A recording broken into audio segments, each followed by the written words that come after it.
In this video, we'll talk about the classification of the routing protocols. जो भी हम लोग वायरलेस नेटवर्क्स में राउटिंग कैसे होती है, उसके लिए क्या क्या प्रोटोकॉल्स डिजाइन हुई है, उसके बारे में हम स्टडी करेंगे।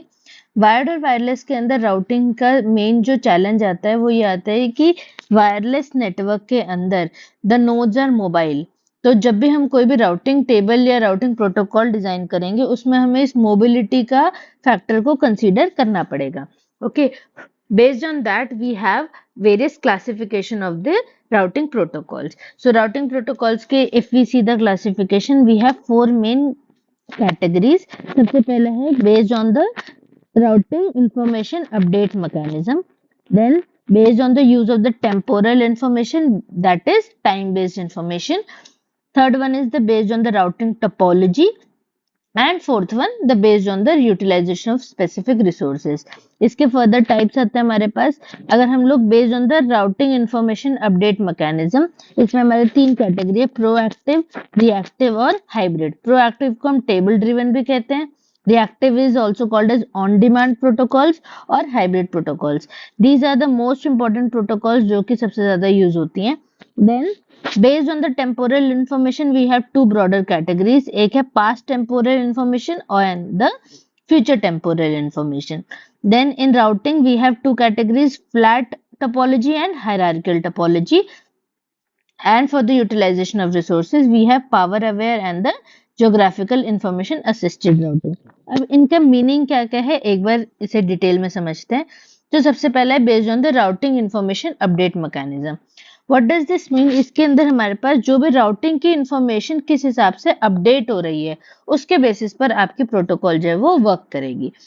तो इसमें हमारे पास तीन जो मेन कैटेगरीज आती है, एक है proactive, then reactive, then hybrid. अब इसको मैं एग्जांपल से समझाती हूँ तब हम इस कंसेप्ट पे आएंगे। प्रोएक्टिव राउटिंग को हम लोग वो राउटिंग बोलते हैं कि जिसके अंदर हम लोग सारी की सारी इंफॉर्मेशन प्री हैंडेडली अपने पास रेडी। हम इस एग्जांपल ले, ये मोहल्ले की वो आंटी है जिसको पूरे मोहल्ले की खबर है ऑल द टाइम, ठीक है। Then reactive approach is that approach where we keep the data only as and when required. जब हमें जरूरत होगी हम तभी उसकी इंफॉर्मेशन लेंगे, एल्स हम लोग नहीं लेंगे।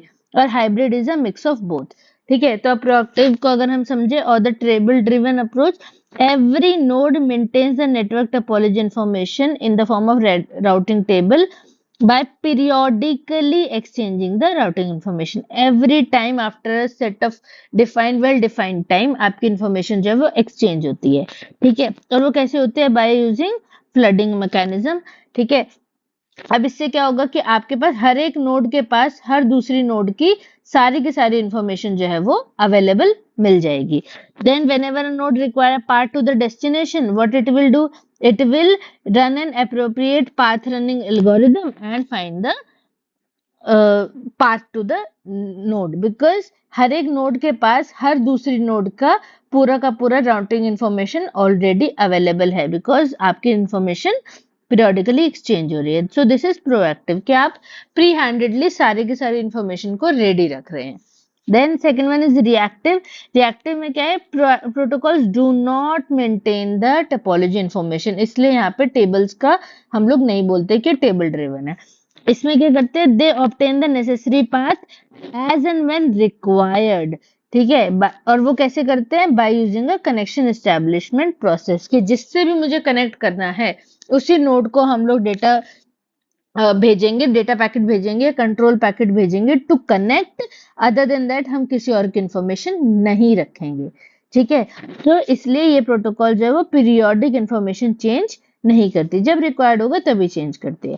अब हाइब्रिड राउटिंग कैसे वर्क करती है? हाइब्रिड राउटिंग क्या है? It's a mix of proactive and reactive.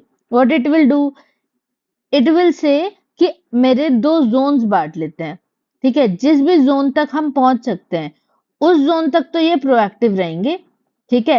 And after that it will become reactive. तो इसको अगर हम एग्जांपल से समझे, जैसे हमारे बहुत सारे फ्रेंड्स हैं, ठीक है। हम लोग अपने फ्रेंड्स की इंफॉर्मेशन, अगर हमें कहीं पे ग्रुप में जाना है, अगर 6 लोगों का ग्रुप है, ठीक है, तो अगर हमें कहीं पे जाना है, we will keep the information of all the 6 students at the same time, कि हम लोग सारे लोग एक पॉइंट पे कब अवेलेबल होंगे, बट देन अगर हमें उस ग्रुप से बाहर किसी की इंफॉर्मेशन चाहिए तो हमें जब उस पर्सन से काम होगा हम तभी उसका डेटा निकालेंगे, right? So this is a hybrid approach that within a group you are being proactive but outside a group you are reactive.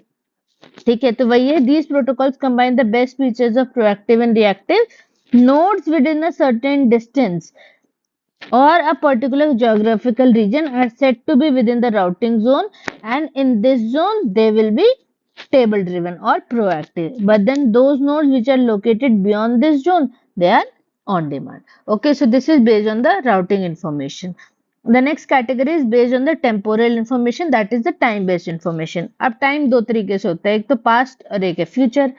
तो पास्ट टाइम में हम लोग कैसे करते हैं कि पास्ट टाइम में जो भी उस नोड के पास्ट स्टेटस हो गए उन लिंक्स के, previous links at the time, वो उनको हम लोग कंसीडर करते हैं और उसके बेसिस पर चेक करते हैं कि मोस्ट प्रोबेबली जो पास्ट में उसने पाथ फॉलो करा होगा वही उसने नेक्स्ट भी फॉलो करने के चांसेस हैं. So routing matrix based on the availability of the wireless link along with the shortest path finding algorithm. एक तो हमने प्रीवियस लिंक आइडेंटिफाई कर लिए, प्लस उससे एक शॉर्टेस्ट पाथ के एल्गोरिथम भी रन करके देख ली ताकि मुझे एक एफिशिएंट पाथ मिल जाए.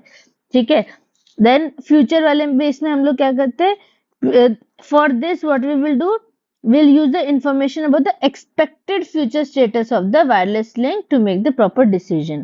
ठीक है, इसके लिए क्या होता है, what we will do, it will include the information of the life time of a node. मतलब अगर मुझे किसी नोड को अपने पाथ में सेलेक्ट करना है तो हम उसमें लाइफ टाइम भी देखेंगे कि क्या वो कितनी देर तक रन कर सकते हैं, क्या पता उसके अंदर बैटरी ना बची हो, ठीक है, या फिर उसका कितना डिस्चार्ज रेट है. ठीक है, तो बेस्ड ऑन दिस हम लोग फ्यूचर में प्रेडिक्ट कर सकते हैं कि whether to consider this node in the path और नॉट. ठीक है, so this is future temporal base. Then third one is the based on the topology. Topology में हमारे पास क्या है, फ्लैट टपोलॉजी और दूसरी है हायरार्किकल. फ्लैट का मतलब क्या है, it will use flat addressing scheme. ठीक है, जैसे हमारे लैंड्स वर्क करते हैं, एक के बाद एक कनेक्टेड रहते हैं उस तरीके से. Then what it assumes the presence of the globally unique addressing mechanism for all the nodes. इसके हिसाब से कि सारे के सारे एक ही मैकेनिज्म को फॉलो करते to being connected in the network. ठीक है, हायरार्किकल में क्या होगा, हायरार्किकल में एक लॉजिकल हायरार्की, क्योंकि आप नोड्स को वैसे तो अरेंज नहीं कर सकते एक हायरार्की की फॉर्म में, राइट, बट देन एक लॉजिकल हायरार्की, इमेजिनरी हायरार्की बनाई जाती है और उसके साथ एक एड्रेसिंग स्कीम एसोसिएट करी जाती है. ठीक है, अब ये हायरार्की कैसे बन सकती है, या तो कोई जियोग्राफिकल इंफॉर्मेशन के बेसिस पे कर सकते हैं या आप हॉप डिस्टेंस के बेसिस पे कर सकते हैं. तो हम लोग हायरार्की कैसे बना सकते हैं, अगर 1 हॉप पे है तो एक हायरार्की, 2 हॉप के बाद है तो सेकंड हायरार्की, 3 हॉप्स के बाद है तो third hierarchy, that like that. ठीक है, and the last one is based on the utilization of specific resources. Specific resources क्या है कि वो कैसी पावर ले रहा है और उनका जियोग्राफिकल इंफॉर्मेशन क्या है. पावर का मतलब क्या, सबसे बड़ा मेन इंपॉर्टेंट फैक्टर रहता है power aware routing, because routing decisions are based on minimizing the power consumption. आपके आधे से ज्यादा बैटरी जो है वो सिर्फ राउट को ढूंढने में ही लग रही है, तो जब एक्चुअल डेटा का टाइम आया तब तक आपके नोड का जो बैटरी था वो डिस्चार्ज हो गया कंप्लीटली, तो फिर फायदा ही नहीं हुआ राउटिंग इंफॉर्मेशन पता करने का. दैट इज वाई हमें पावर अवेयर राउटिंग का बहुत ख्याल रखना पड़ता है. And then geographical information assisted routing का मतलब क्या है, the protocols improve the performance of the routing and reduce the control overhead by using the geographical information. मतलब कि हमें अगर जीपीएस ट्रैकिंग के थ्रू पता चल जाए कि where the node is exactly situated, उसके बेसिस पर हम लोग इंफॉर्मेशन आइडेंटिफाई कर सकते हैं.